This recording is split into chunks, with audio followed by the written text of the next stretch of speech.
Hello and welcome to this episode of The Real Estate Beat. I'm Amy Atkins. I'm Mike Mina. And today we're going to do something a little bit different, aren't we, Mike? Yeah, I think we should role play. We are.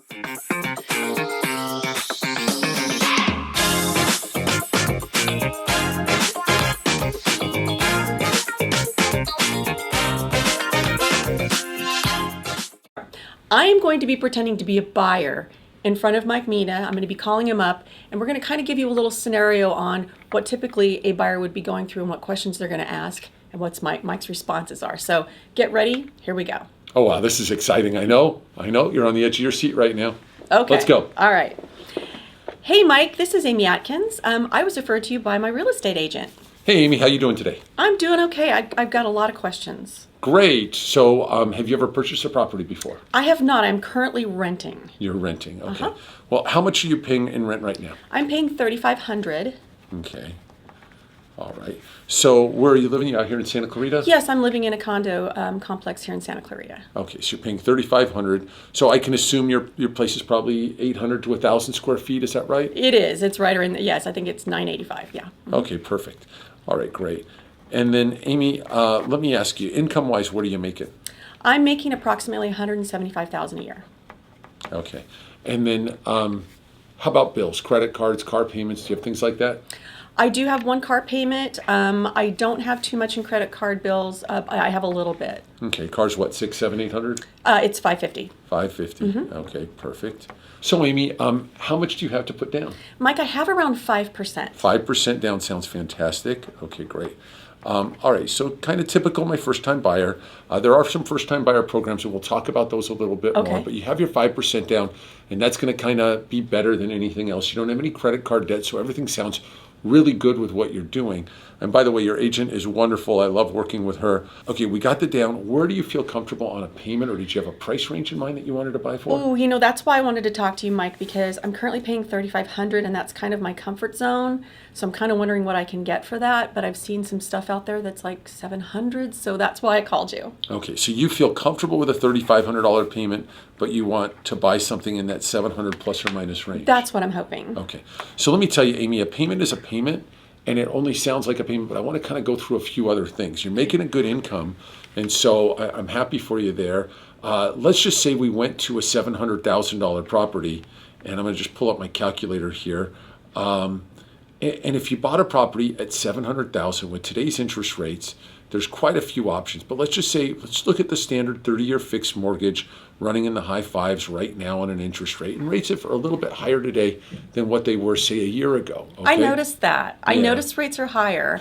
But I'm a little worried. So. But again, you're not bidding against other people, which is really important. And a year ago, you were bidding against people in a bidding war. You'd pay $50,000 or $100,000 over, and a 5% down buyer wasn't getting an offer accepted at that point. So today they are. So that's great. So you can qualify for well more than $700,000. I can tell you that off the top.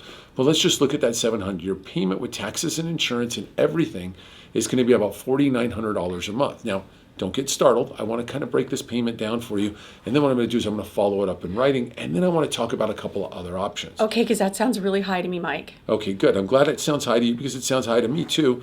But let's just start. So let's just say for first, you're paying off about $38,000. You have about $38,000 that's going to be a tax write-off. So you're going to get about, in your tax bracket, about $9,300 back at the end of the year. You can adjust your dependence on that. So that's going to give you, say, $750 a month. So we started with that $4,900 payment. Now you're going to get $750 back at the end of the year. So you can adjust your dependence on a monthly basis.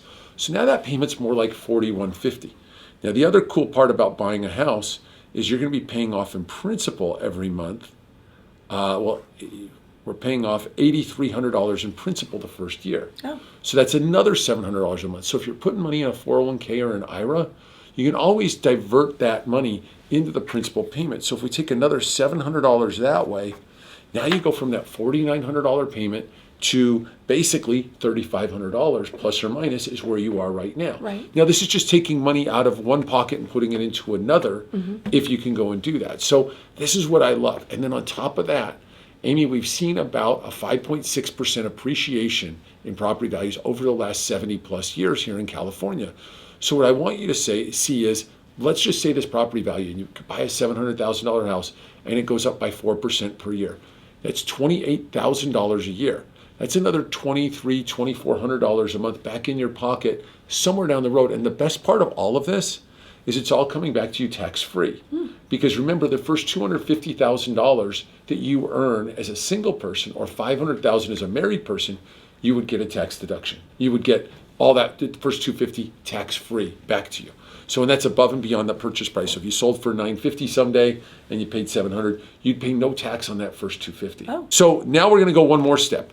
Let's just say you're like me and you feel, well, interest rates went up crazy. And now they're starting to come down, and we feel that by the end of this year, they're probably going to be a little bit lower, maybe even next year. And most people feel that way. So we can do what they call a 2-1 buy down.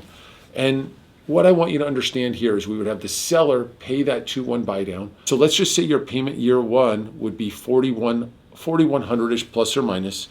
Your payment year two then goes to 4,485, call it 4,500. And then year 3 through 30, worst case scenario, you get to this $4,900 number that we were talking about. So if we do all of that, okay, you have that 3-year step or that 3-step, and we can even go to a 4-step if you want to do that, going what they call a 3-2-1 buy down, where you'd start at 2.875. So with all of those things there, that's going to put you in a better position to win today versus waiting till tomorrow. You never catch up with this market. But I'm actually getting a lower interest rate to start for the first year.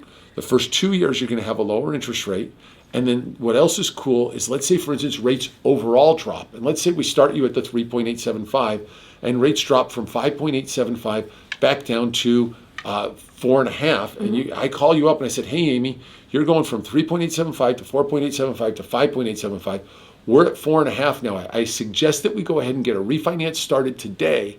And if we can get your refi started today, now you'll have a 30-year fixed mortgage at 4.5. You'd be like, okay, Mike, does that sound good? Yeah, but am I having to pay for this buy down? What's that going to cost me? Here's the cool part. The seller's going to pay the buy down if we can get the buy down set up for you. And then if there's a credit coming back in the first 2 years, you get a credit back. So even the refi will probably be paid for by the seller when we get to that point. So I'm not having to come up with the money to get that lower rate? Correct. Oh, that's fantastic. Okay. So these are things that are super important, and I want you to understand.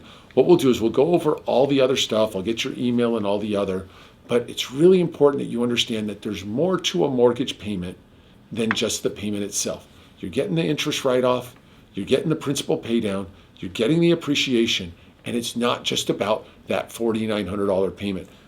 If we add this all up, your payment's somewhere around $1,300 or $1,400 a month, if I know how to add. Let me add it real quick. 14, 23, 36, $1,300-ish a month. That's what my actual cost is? That's what it will be over the long haul. But again, rents only go up, okay?